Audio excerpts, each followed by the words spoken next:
नमस्कार दोस्तों, स्वागत है आपका एक बार फिर से मेरे यूट्यूब चैनल पर। दोस्तों, आज आपके लिए मैं पॉलिटी का एक इम्पोर्टेंट टॉपिक है जिसका नाम है राज्यों का पुनर्गठन। इससे संबंधित कुछ महत्वपूर्ण वन लाइनर्स और कुछ बेसिक कॉन्सेप्ट लेकर आया हूँ आपके लिए।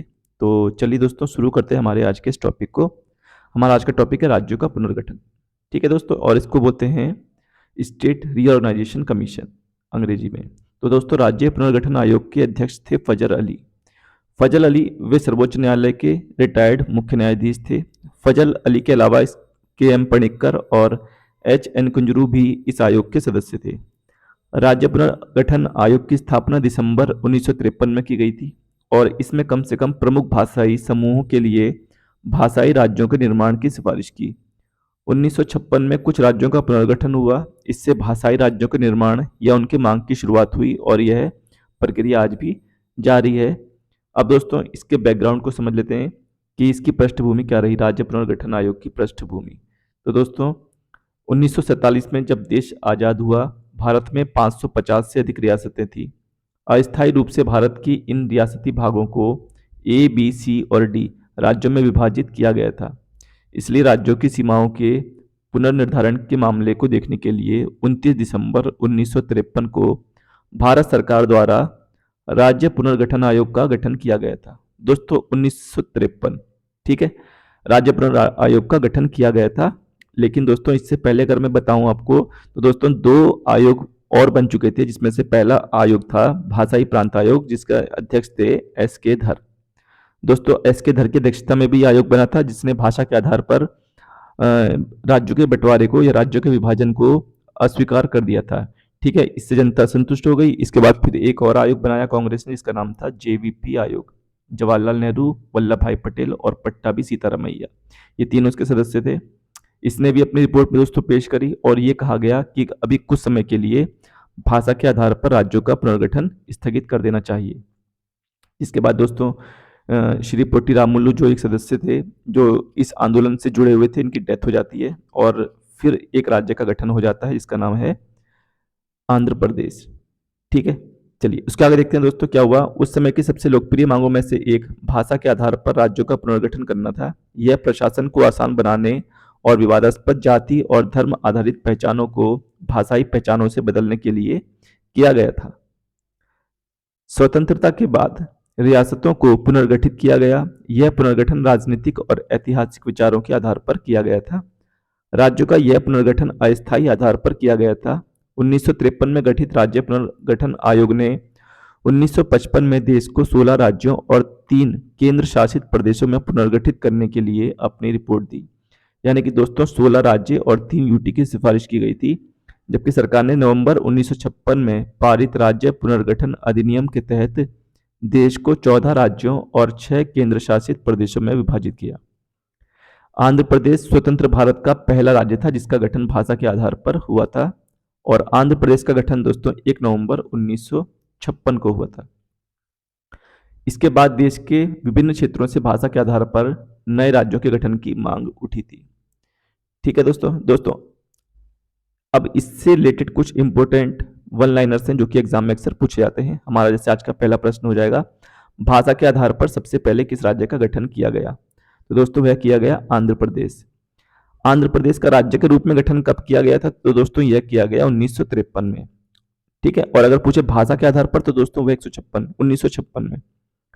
किस आयोग की सिफारिशों ने राज्य पुनर्गठन अधिनियम 1956 के निर्माण का मार्ग प्रशस्त किया? तो ये थे दोस्तों फजल अली आयोग। 2 सदस्य और थे इसमें, के एम पणिक्कर और दोस्तों कुंजरू, एच एन कुंजरू। ठीक है, ये भी याद रखना है आपको। अगला प्रश्न है, राज्य पुनर्गठन अधिनियम के आधार पर कितने राज्यों का गठन हुआ? तो दोस्तों 14 राज्य और 6 केंद्र शासित प्रदेशों का, जबकि सिफारिश 14 राज्यों की और 3 यूटी की गई थी। महाराष्ट्र और गुजरात का गठन कब किया गया था? तो दोस्तों यह था 1 मई 1960 को। बंटवारे से पहले कौन से 2 राज्य बंबई राज्य में समाहित थे? तो दोस्तों वह थे महाराष्ट्र और गुजरात। बंबई राज्य का बंटवारा कर महाराष्ट्र और गुजरात 2 नए राज्य क्यों गठित किए गए? क्योंकि दोस्तों मराठी और गुजराती भाषाइयों के बीच में संघर्ष के कारण इन दोनों राज्यों को अलग किया गया था। गोवा और दमन द्वीप को पुर्तगालियों से कब आज़ाद किया गया? तो दोस्तों 18 दिसंबर 1961 को आज़ाद किया गया था। किस संविधान संशोधन के जरिए गोवा, दमन एवं दीव को भारत का अंग बना लिया गया? तो दोस्तों यह था 12वां संविधान संशोधन। नागालैंड राज्य की स्थापना कब और क्यों हुई? तो दोस्तों नागालैंड की स्थापना 1 दिसंबर 1963 को नागालैंड अलग राज्य बना। नागा आंदोलन के कारण असम को विभाजित करके इसे बनाया गया। असम यानी कि दोस्तों आज का असम। पंजाबी भाषा और हिंदी भाषा के कारण पंजाब किन दो राज्यों में विभाजित हो गया? दोस्तों पंजाब और हरियाणा में। हरियाणा दोस्तों हिंदी भाषा के आधार पर, ठीक है, और पंजाब पंजाबी भाषा के आधार पर, ठीक है। इसी प्रकार से दोस्तों महाराष्ट्र मराठी भाषा के आधार पर और गुजरात गुजराती भाषा के आधार पर अस्तित्व में आएगा। हिमाचल प्रदेश का गठन कब हुआ? तो इसका गठन हुआ दोस्तों 25 जनवरी 1971 को। मणिपुर, त्रिपुरा और मेघालय राज्य के रूप में कब अस्तित्व में आए? तो दोस्तों ये आए थे 21 जनवरी 1972।